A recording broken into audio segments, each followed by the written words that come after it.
yağışı kimi, serin küləklər esen mehkimi. Baharı gözleyen yürekler kimi, mən sensiz darıxdım sevgim insan.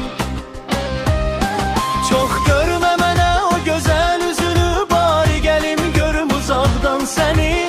Sen benim gözümde açan çiçek, tek bir de sense gülsen.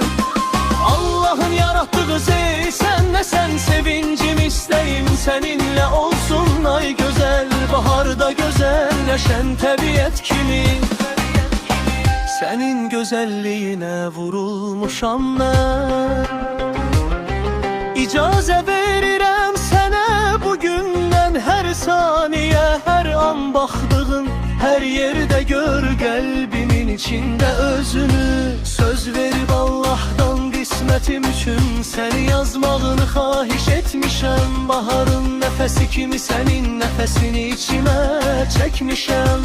Ruhun rahat olsun, gözlerin gülsün, gülüşün kalbime süzülsün. Bahar yağışı kimi müqəddəs olsun.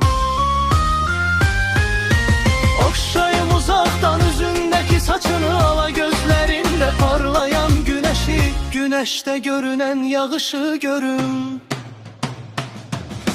Çok görme mənə o güzel yüzünü, bari gelim görüm uzaktan seni. Sen benim gözümde açan çiçek, tek bir de sense gülsen.